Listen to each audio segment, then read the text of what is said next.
Salut, bienvenue, je suis coupée. Salut, bienvenue dans cette nouvelle vidéo. Aujourd'hui, je vais vous parler un petit peu de 4 artistes que j'adore. Donc j'espère que peut-être ça pourra vous permettre de découvrir de nouveaux artistes qui, j'espère, vous plairont aussi. Alors le premier artiste dont je vais vous parler, c'est Peter Knapp. C'est un photographe que j'adore, mais genre je l'adore vraiment, gros coup de cœur pour son travail.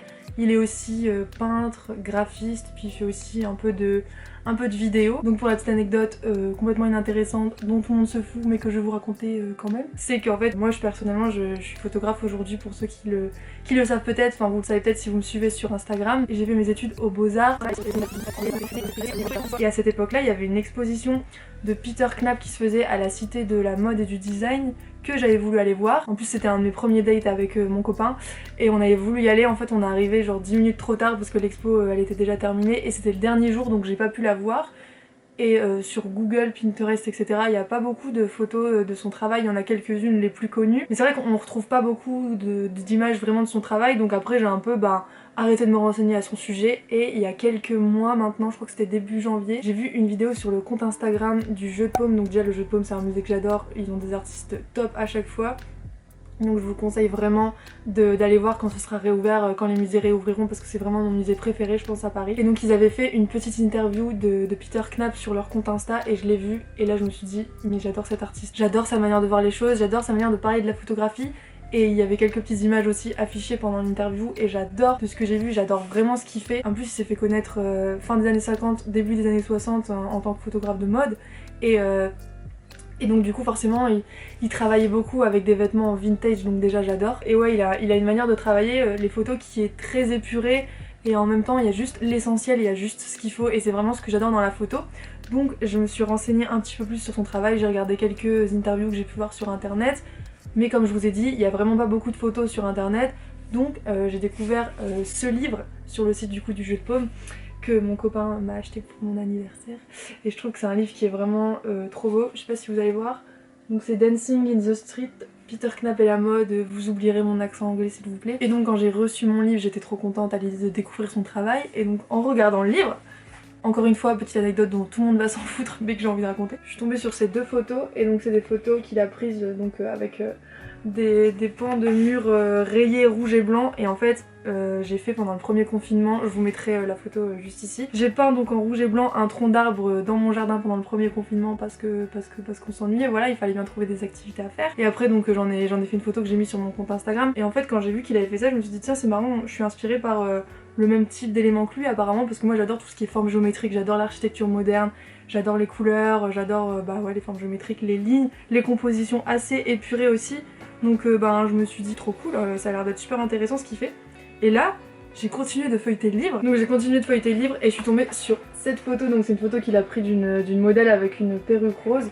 Et il me semble que quand j'avais regardé une interview, il y en avait d'autres à son exposition qui sont peut-être pas dans le livre. Et quand j'ai vu ça, je me suis dit mais c'est fou. Parce que moi aussi j'ai fait des photos, donc j'en ai fait il y a 2 ans et j'en ai refait il y a 1 an, il me semble que c'était l'été dernier.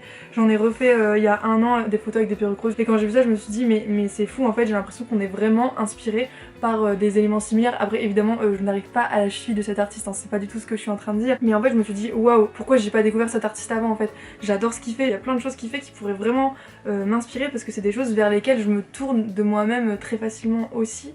Et donc comme je vous ai dit, il travaille beaucoup donc des compositions épurées. Il travaille donc la mode des femmes, donc à l'époque c'était Courrèges, Pierre Cardin pour qui il a beaucoup travaillé, donc encore une fois une raison pour laquelle j'adore son travail. Et lui il travaillait beaucoup sur le mouvement, c'est vraiment quelque chose qui l'inspirait. Il voulait vraiment en fait que ces photos soient là pour que la femme puisse s'imaginer le vêtement. Il fallait vraiment qu'elle voit quand elle fait un mouvement, quand elle va marcher dans la rue, à quoi est-ce qu'elle va ressembler, et c'est ça qu'il voulait retranscrire dans ses photos. Et donc à l'époque c'était vraiment le moment donc après-guerre, le moment où les femmes commençaient un peu à s'émanciper de tous les carcans, commençaient à travailler, à conduire, etc.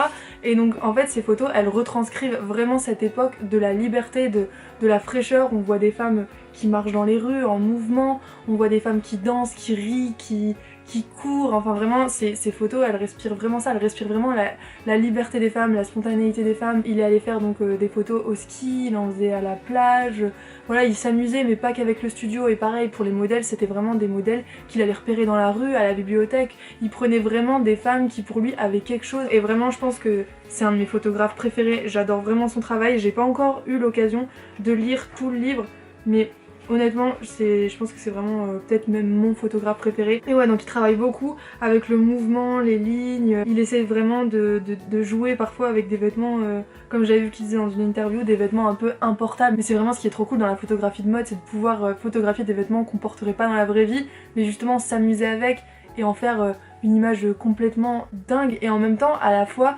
photographier un vêtement qui lui pour le coup est beaucoup plus simple, et bah ça permet aussi de pouvoir jouer avec tout un décor. Mais lui il restait vraiment dans un certain minimalisme, un peu comme le prochain artiste dont je vais vous parler qui est André Courrèges. Sauf que lui pour le coup c'est pas un photographe, c'est un grand couturier français, donc il a créé sa marque Courrèges qui était très connue, c'était une marque emblématique des 60s. Les vêtements qu'il créait à l'époque ils étaient vraiment très futuristes, très modernes et en même temps très pratiques, parce que ce qu'André Courrèges voulait vraiment c'était que ces vêtements soient des vêtements très pratiques pour la femme, très portables, et ça aussi c'est quelque chose qui allait dans la même lignée que Peter Knapp. C'est pour ça d'ailleurs qu'ils étaient très amis, qu'ils travaillaient ensemble, parce qu'il était vraiment dans le côté liberté de la femme. Voilà, il créait des mini-jupes où les jambes elles étaient plus à l'air, mais cette fois on était plus libre de nos mouvements.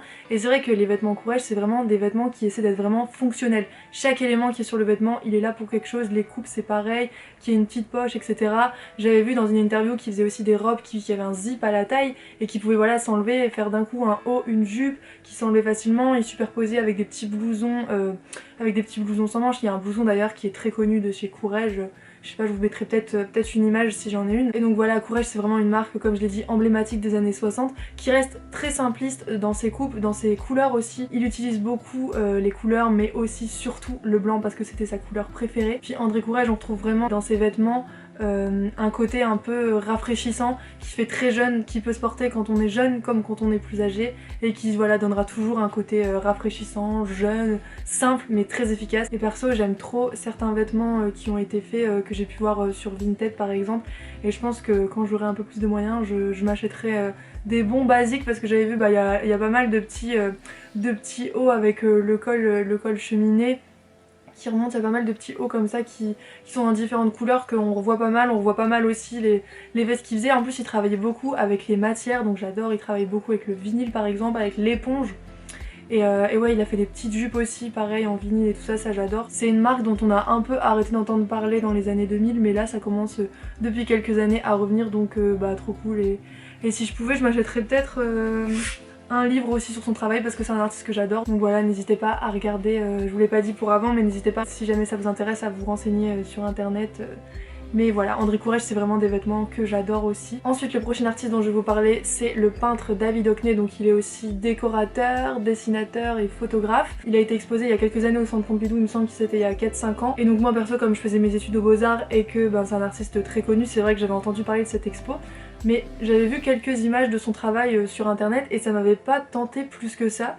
Et en fait c'est pendant le premier confinement, j'ai trouvé ce livre chez moi. C'est un livre que j'avais acheté justement quand j'étais étudiante aux Beaux-Arts. Donc c'est Vie de David Hockney de Catherine Cusset, je sais pas trop comment ça se prononce. Et donc c'est une biographie de David Hockney mais qui est en même temps très romancée, c'est réalité, romancée. Et donc voilà, je me suis mise à lire ce livre pendant le premier confinement parce que je savais pas trop quoi faire.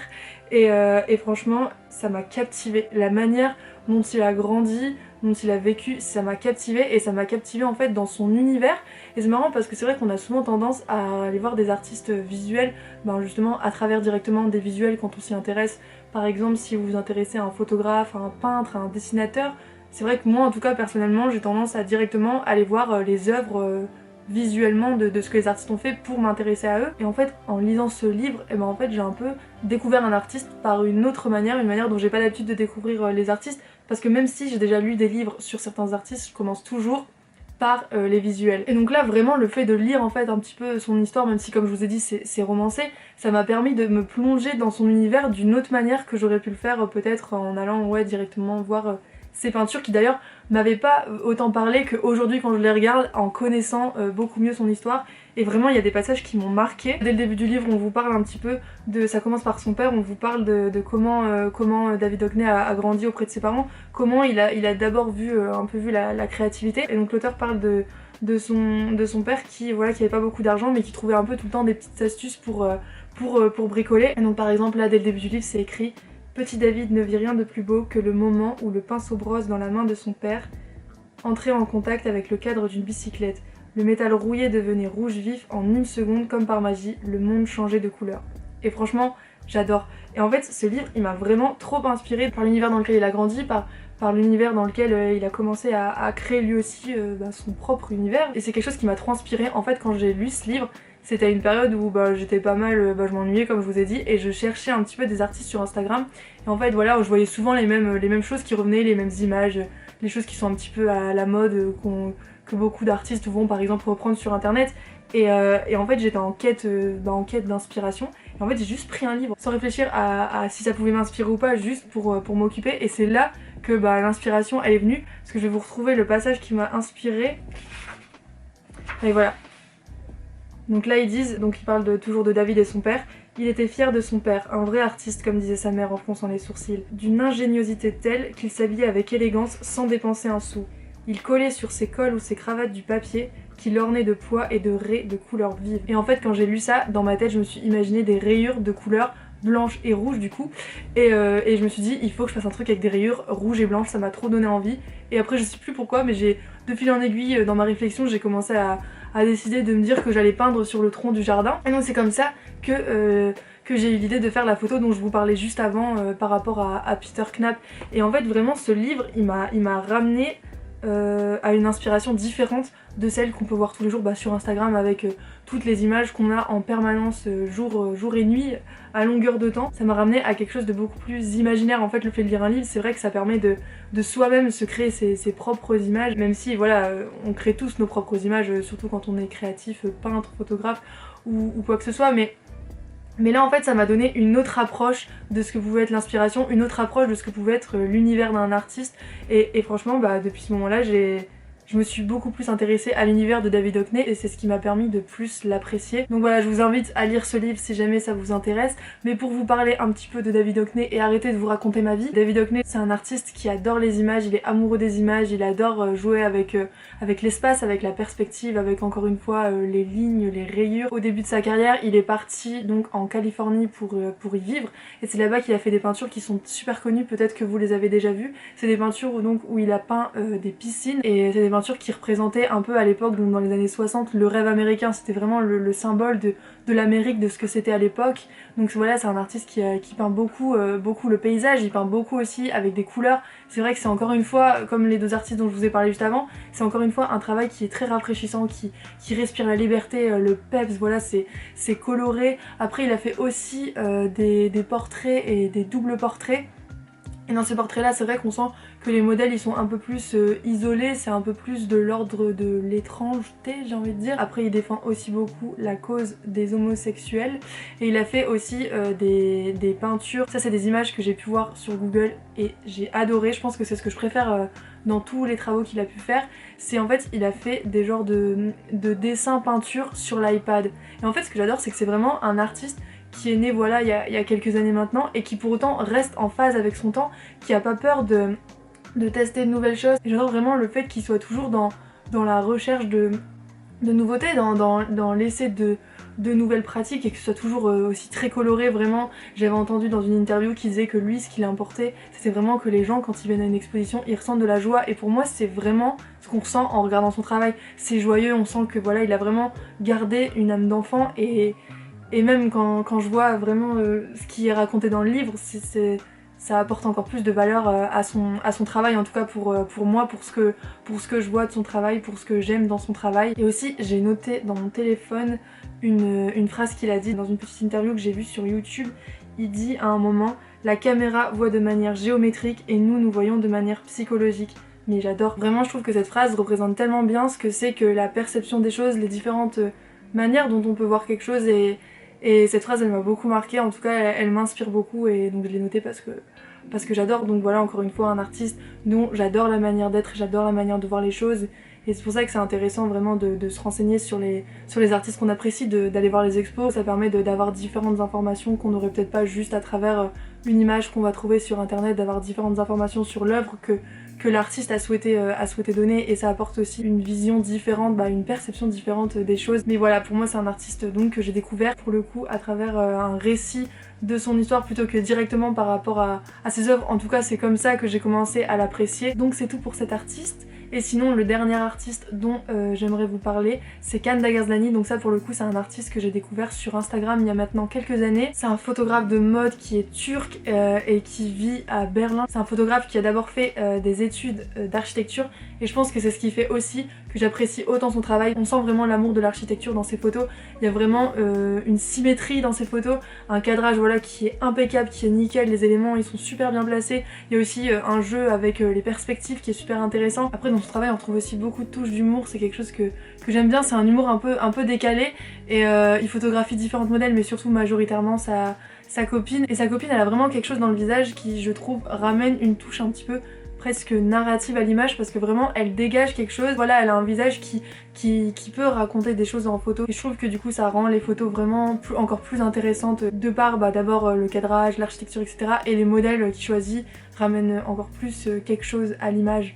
Je sais qu'il avait fait aussi des photos avec un couple de personnes âgées, donc de toute façon j'essaierai de vous insérer des photos en même temps que je vous en parle, mais là je regarde par exemple, ouais c'est vrai que il fait des photos avec des cerceaux, avec des ballons rouges, donc c'est aussi un artiste qui met des touches de couleur dans ses images, et encore une fois là aussi je vois il y a une photo où il y a un homme, c'était une photo il me semble sur une série politique, et il y a un homme avec voilà un ensemble rayé rouge et blanc, les rayures rouges et blanches j'adore, je vois qu'on retrouve ça dans beaucoup de travaux d'artistes dont je suis en train de parler, parce qu'il me semble même aussi que David Hockney il a fait des peintures pendant le premier confinement en Normandie, où il a peint une maison avec aussi des rayures, je sais plus si c'était blanc et rouge, mais c'était rouge et quelque chose il me semble. Donc voilà quelques artistes que j'adore et qui m'inspirent beaucoup. J'espère que peut-être ils pourront aussi vous inspirer. En tout cas je vous invite vraiment, quand les musées réouvrent, à y aller, à aller voir des expos, à aller dans des galeries, et peut-être aussi à aller dans des bibliothèques,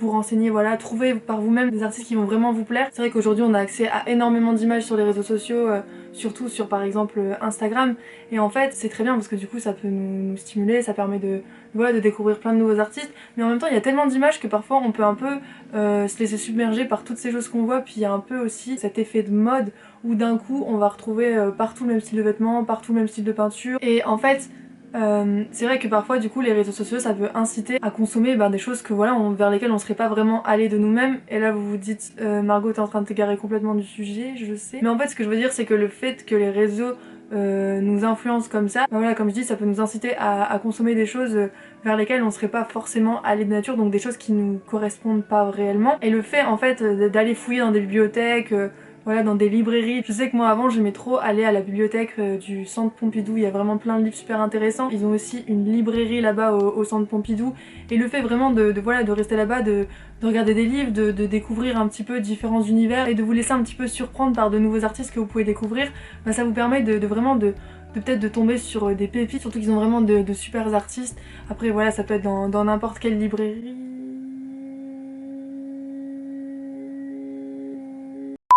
Mais ça va vous permettre vraiment de découvrir des artistes qui vont vraiment vous plaire, qui vont vraiment vous parler, peut-être des artistes dont on parle un peu moins aussi en ce moment, et puis ça va aussi vous permettre peut-être de vous découvrir à travers ce que vous aimez. Et aussi la différence qu'il y a entre les réseaux sociaux et les librairies, c'est que quand vous allez aller sur les réseaux sociaux, vous allez découvrir 100 nouveaux artistes, et vous allez pouvoir suivre 100 nouveaux artistes, alors qu'en fait quand vous êtes dans une librairie, vous allez peut-être découvrir, je sais pas, 40 artistes, mais vous n'allez pas repartir avec 40 livres chez vous, à moins que vous en ayez envie, que vous ayez de budget.